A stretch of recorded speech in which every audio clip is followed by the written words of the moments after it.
Hoy, hoy, hoy, hoy! What's up, guys? This is Red from Top Soft Serve Ice Cream. Oops, parang ang bilis ha. Intro muna tayo. Intro, pasok!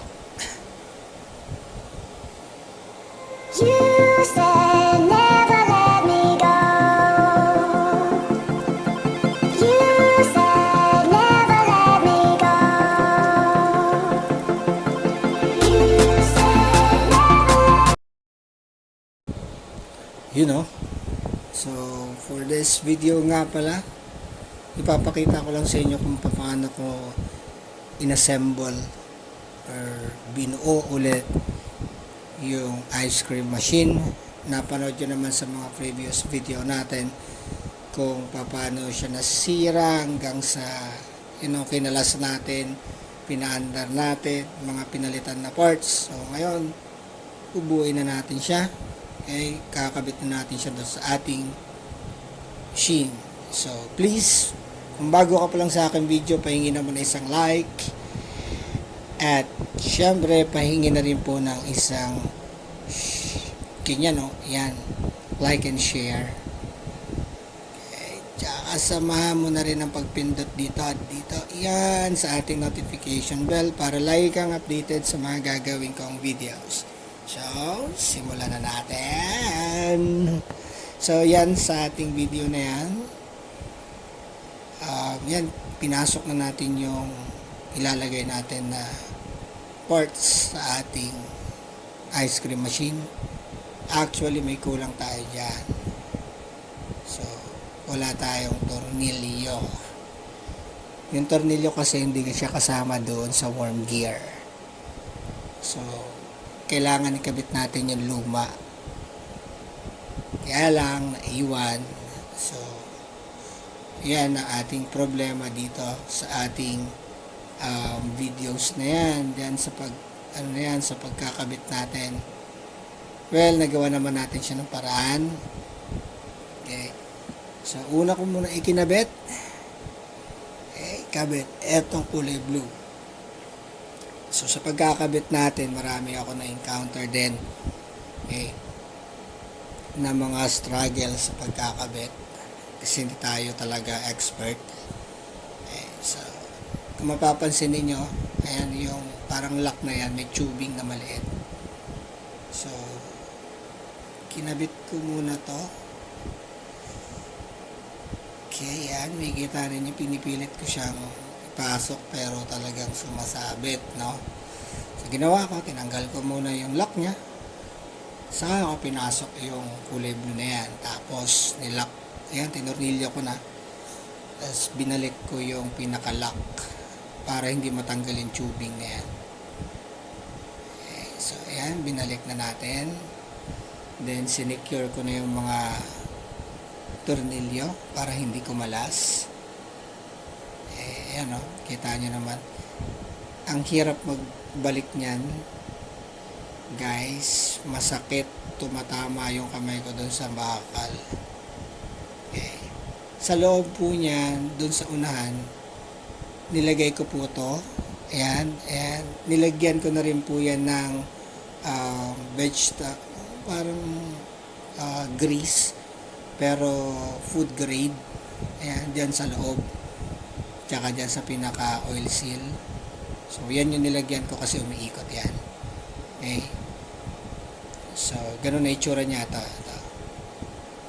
Tignan nyo, ayun, nasa loob siya. Yun, yung puti-puti na yun, yan yun. Okay, so ito rin, nilagyan ko rin to ng konti. Ayan. So, ito yung kakabit natin. Napanood nyo naman sa video, di ba? Maganda na yung takbo niya, walang ingay. Okay, so, yan yung papasok na natin ngayon yan. So, mapapansin ninyo, pasensya na kayo, malikot yung ating cameraman kasi ako din yung cameraman. Okay, so nakita nyo may libro, di ba? Kasi, kailangan natin siyang iangat. Mabigat kasi yun. Okay, so, kailangan ko ng pangkalang. Lagyan natin ng libro para may angat lang natin, may level lang natin. Okay, para makabit natin yung tornilyo. So, tingnan nyo yung tornilyo na yan. Huwag niyong gagayahin to guys, for ano lang to, for emergency. Well, ito, ibabalik ko pa rin yung tornilyo talaga niyan. Okay, so ginawa ko, baka bili ko ng mahaba. So, bumili na rin ako ng tornilyo. Yun ang ginawa kong parang lock niya. Pero, ibabalik ko pa rin yung original nut. So, itong fan, babalik na rin natin yan. Okay. Tapos yung hose, itong parang maliit na hose na to. So, ayan, ibalik na rin natin. So, doon siya nakatapat, ayun o. Lahat to may kita ninyo pag binuksan nyo yung inyong ice cream machine. Ito ay for single nozzle lang. Ay, iba po yung tatluhang or double or triple nozzle ang tawag nila. So, yun, iba yun. So, ito for single lang. Okay. Ayan. So, tinitignan natin yung mga wiring, ano. Make sure na may kabit natin ng maayos. Okay, ayan. Check up ko siya maigi. Okay, so, ito yung sensor niya. Okay, so, mapapansin ninyo dun sa sensor niya. Ayan, naikabit naman na natin. Okay. So, ito, i-testingin na natin siya ngayon. Testing tayo. Basta. Ikabit na natin. So, tinesting natin ito. Enter natin. Ayan. Okay. Pero nagkaroon tayo ng problema. Yun. Nag-e-error siya. Bakit kaya siya nag-e-error, guys? Dito For na yun this sa magnet. part naman, Pahugot lang ako. ang problema Papatay nito lang mga talaga, magnet. kasi umandar Sige, naman natin yung worm gear eh. Sensor na to. Itong part na to. Lakas ng ground. Okay, so sa sensor na tayo dito. Ang ground. Ito, maniniwala ako sensor na. Kasi umandar na yung worm gear ko dito. Hmm. Okay. At saka, nagkaroon to ng ano, Wala na yan, ha? yung ground, lakas yung ground na ito. So, ito, sa part na to, in-adjust ko yung sensor. In-adjust ko muna yung sensor. Konti.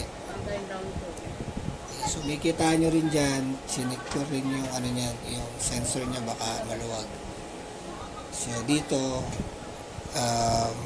ayun nga, kinabit ko muna yung sa ground. Ayan yung wire. Sa ground daw yan, eh. Sabi ng unang technician na tumingin. So, nilabas ko na para mawala yung ground. Ayan. Kailangan daw siyang itap dun sa bakal. Yun yung sabi ng technician dati. Siyempre, susunod tayo, di ba? Hindi naman tayo talagang expert talaga. So, yan. Nakabit na natin doon. So, na-adjust ko na rin dito yung sensor. So,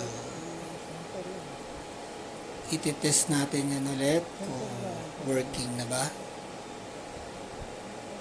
Yan o. Ito yung sinasabi ko dun sa ano na adjustment. Sensor na kasi yan eh. Ayan o. Yan ang sensor na issue. So, baka hindi lang siya nare-read, hindi siya nababasa ng sensor. So, adjust tayo.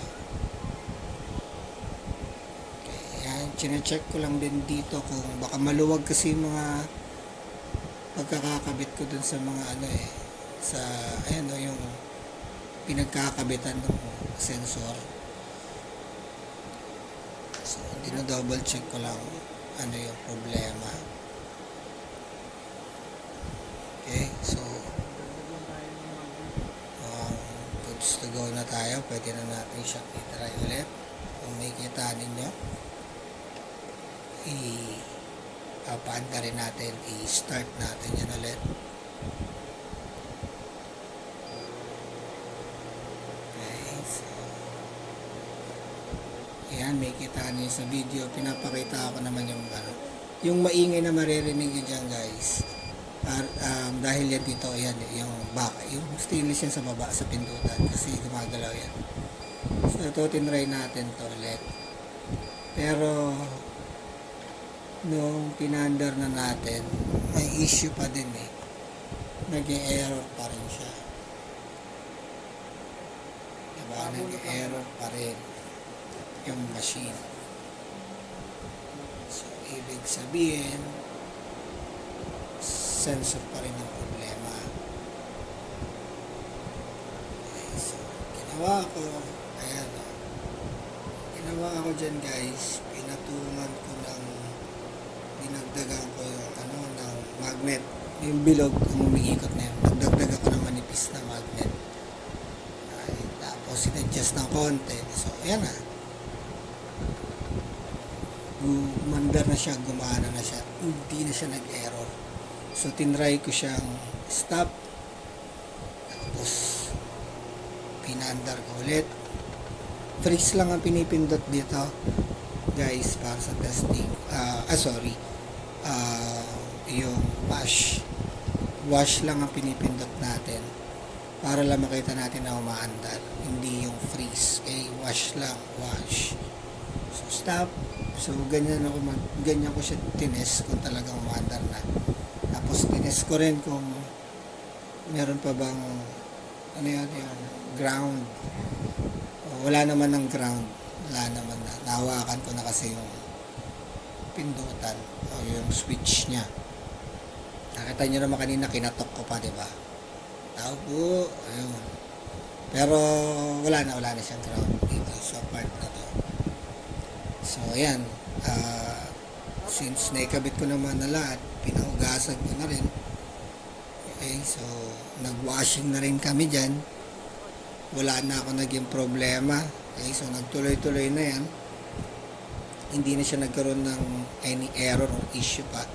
So, mapapansin nyo, may ingay talaga kayo maririnig. Kasi nagbabibrate. May nagbabibrate dun sa unahan. So, ayan, nag-washing na kami. Ayan, may tubig, diba?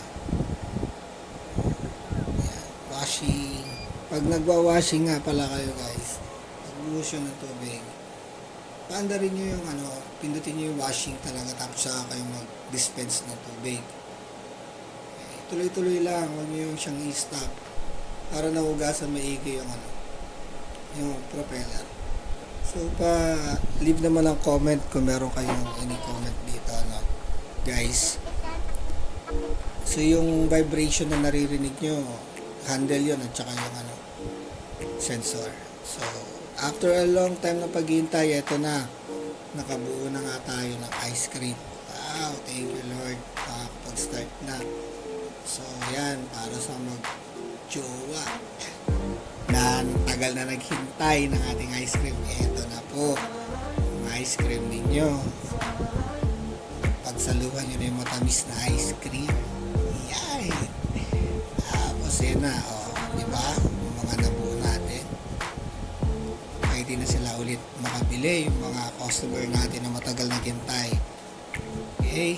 So, matagal talaga mag-order ng worm gear. Yung akin tumagal ng 3 weeks eh.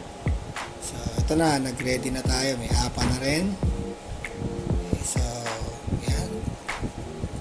Mapu-full stock na rin ulit tayo. Okay, so, yan. Yan yung sugar ko. Sugar. Alright, so pa-support naman ang aming channel para tuloy-tuloy yung paggawa nating video. And sana may natutunan kayo dito sa ating ginawang videos na to. Guys, maraming salamat.